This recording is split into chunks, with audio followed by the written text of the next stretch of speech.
నమస్తే అండి.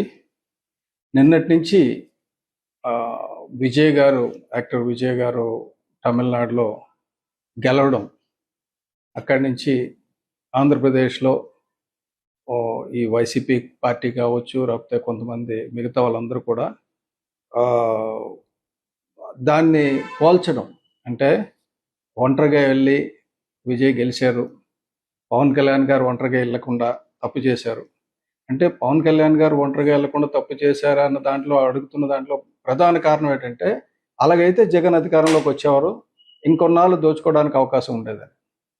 పవన్ కళ్యాణ్ గారు ముఖ్యంగా పొత్తు వైపు వెళ్ళడానికి ప్రధాన కారణమే 2019 నుంచి 24 వరకు జరిగిన అరాచకం.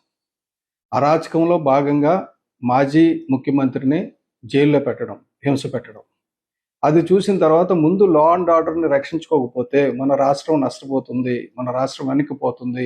మన రాష్ట్ర ప్రజల భవిష్యత్తు అధోగతి అవుతుందని చెప్పి తన స్వార్థాన్ని పక్కన పెట్టి ఆయన పొత్తుకు అంగీకరించారు. అంగీకరించడమే కాకుండా పూర్తిగా తగ్గి ఎన్నిస్తే అన్ని సీట్లు తీసుకొని అందరితో కలుపుకొని ముందుకు తీసుకెళ్ళి ఆయన ప్రధాన లక్ష్యం రాష్ట్రాన్ని కాపాడడం. రాష్ట్రంలో ప్రజాస్వామ్యాన్ని తిరిగి పునరుద్ధరించడం. ఆ దిశగా ఆయన వెళ్లారు. అసలు పవన్ కళ్యాణ్ గారికి, హీరో విజయ్ గారికి పోలిక పెట్టకూడదండి. ఎందుకంటే హీరో విజయ్ గారు తను ముఖ్యమంత్రి అవ్వాలి, అధికారంలోకి రావాలనే ఉద్దేశంతో పార్టీ పెట్టి ముందుకొచ్చారు. అధికారం వచ్చింది, వస్తుంది. అయితే పవన్ కళ్యాణ్ గారు ప్రజల్లో మార్పు గురించి రావాలి, ప్రజల్లో రాజ్యాంగ హక్కులు పరిరక్షించాలి, పర్యావరణాన్ని పరిరక్షించాలి, ధర్మాన్ని పరిరక్షించాలి, ఇలా రకరకాల ఆలోచనలు ఆయనకు ఉన్నాయి. ఆ 7 బలమైన సిద్ధాంతాలతో పార్టీ పెట్టారు. పెట్టినప్పుడు ఎప్పుడైతే బలమైన సిద్ధాంతాలతో పార్టీ పెడతారో ఆ ఆశయ సాధనకి టైం పడుతుంది. అవకాశం కలిసి రాలేదు. పార్టీ పెట్టగానే ఆయన పోటీ చేయలేదు. తర్వాత 2019లో ఒంటరిగా వెళ్తే ప్రజలు సహకరించలేదు. ఎందుకంటే దానికి కారణాలు నేను చెప్తాను తర్వాత.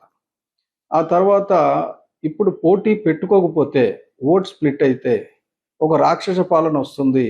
దాన్ని ఆపాలనే ఉద్దేశంతోటి ఆయన జైలుకి వెళ్ళడం, రావడం, పొత్తు పెట్టుకోవడం మిగతాదంతా తెలిసిందే. అయితే తమిళనాడుతో పోల్చడం ఏంటంటే ప్రాబ్లం ఎక్కడ వస్తుందంటే ఆయనది అధికారం, ఈయనది ఒక ఒక ఆదర్శం, ఒక ధర్మ నిబద్ధత గురించి ప్రజల్లో మార్పు తీసుకురావాలని ఒక ఆరాటం. సో అధికారం వేరు, ఈ మార్పు కోసం వచ్చే ఆరాటం వేరు. అధికారం కావాలనుకుంటే అధికారం గురించే పరిగెట్టొచ్చు. కానీ ప్రజల మార్పుతో వచ్చిన అధికారం ప్రజలు ఇస్తే నేను తీసుకుంటాను, అధికారం వద్దనడంలా ప్రజలు ఇస్తే తీసుకుంటాను అని చెప్పడం జరిగింది. తర్వాత సినిమా గ్లామర్ అనేది తమిళనాడులో పనిచేసిందండి. తమిళనాడులో ఎందుకు పనిచేసింది మనం చూసాం. అక్కడ ఎంజి రామచంద్రన్ గారు కానీ, జయలలిత గారు కానీ వాళ్ళు రావడం, ఎదగడం, రాజ్యం చేయడం, ప్రజారంజక పాలన చేయడం. నెక్స్ట్ తమిళనాడు రాజకీయాలన్నీ కూడా ద్రావిడ ఉద్యమాల చుట్టూ తిరిగినాయి. ద్రావిడ రాజకీయాలు చేశారు. అయితే ఇప్పుడు ఈ మార్పు ప్రజలు కోరుకోవడం, ఆ సరైన సమయంలో విజయ్ గారు సరైన నిర్ణయం తీసుకొని ఆ మార్పు నేను తెస్తానని ప్రజలకు భరోసా ఇవ్వడంతో అక్కడ విజయ్ గారు వచ్చారు. విజయ్ గారికి వచ్చింది వేగం. చాలా వేగంగా అధికారం వచ్చింది. పవన్ కళ్యాణ్ గారు చేస్తున్నది చాలా నిదానంగా, నెమ్మదిగా లోతైన పోరాటం. ఎందుకంటే ఈయన నిలకడగా ఉండాలి, రాజకీయాల్లో వేగం కంటే నిలకడ ఇంపార్టెంట్ అన్న పద్ధతిలో పవన్ కళ్యాణ్ గారు ఉన్నారు. అధికారం గురించి కాదు అని. సో ఈ రెండిటికి పోల్చడం కరెక్ట్ కాదండి. ఎందుకంటే నెక్స్ట్ ఎన్టీ రామారావు గారు వచ్చారు, గెలిచారు. ఎన్టీ రామారావు గారు వచ్చిన టైము రాజకీయాల్లో వాక్యూమ్ ఉంది. ఎంత వాక్యూమ్ ఉందంటే నలుగురు ముఖ్యమంత్రుల్ని ఫటాఫట్ మార్చడంతోటే ఈ కాంగ్రెస్ పార్టీ ఆంధ్రప్రదేశ్లో అసలు కేంద్రం మనల్ని చిన్నచూపు చూస్తుంది అని చెప్పి కాంగ్రెస్ మీద వ్యతిరేకత. వేరే పార్టీ లేదు. పార్టీ పెట్టగానే అప్పటి వరకు ఉన్న సామాజిక వర్గం, కమ్మ సామాజిక వర్గం చిన్నదైనా కూడా తన సామాజిక వర్గం విపరీతంగా డబ్బు సంపాదించి ఉండడం వల్ల సామాజిక వర్గం డబ్బు పనికొచ్చింది.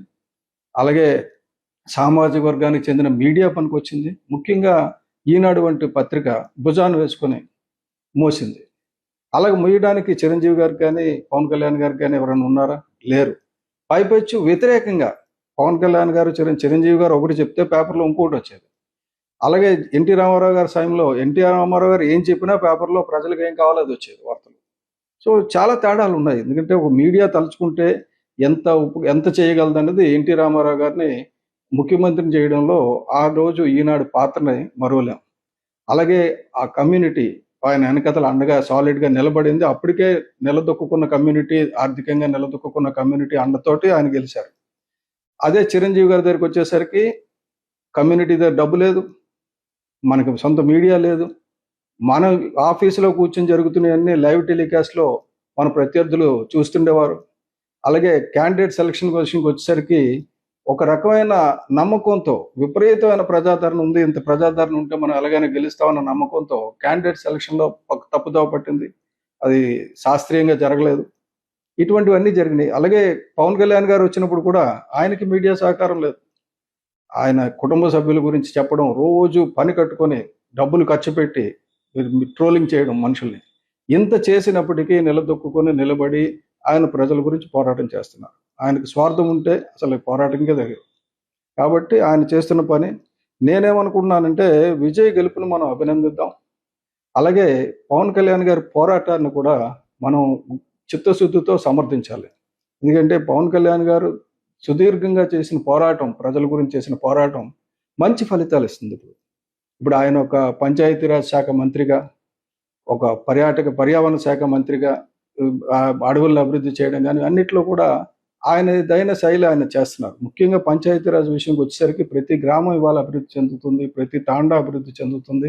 ఇన్నాళ్ళకి అంటే మన రాష్ట్రం ఏర్పడిన ఇన్నాళ్ళకి, స్వాతంత్రం వచ్చిన ఇన్నాళ్ళకి ఆ దళితులకి, బడుగు బలహీన వర్గాలకి నిజంగా స్వాతంత్ర ఫలాలు అందుతున్నాయి.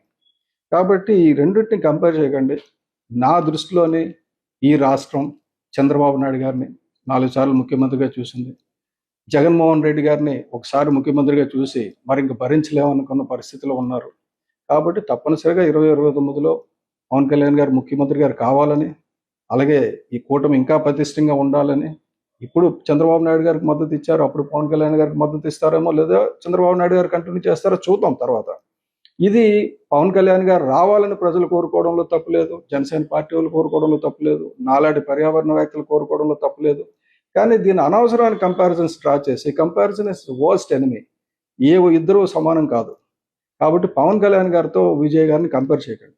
ఇద్దరు పవన్ కళ్యాణ్ గారే స్వయంగా చెప్పారు, నేను ఎవరికి సలహాలు ఇవ్వను, నేను ఎవరిని తక్కువ చేయనని చెప్పేసి. కాబట్టి ఇద్దరు ఆయన సాధించారు, తొందరగా సాధించారు.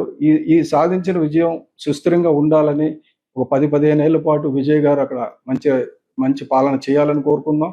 అలాగే మన రాష్ట్రంలో కూడా మంచి మార్పులు వచ్చి మళ్ళీ అరాచక పాలన రాకుండా జాగ్రత్తలు తీసుకుంటారని కోరుకుందాం. Thank you.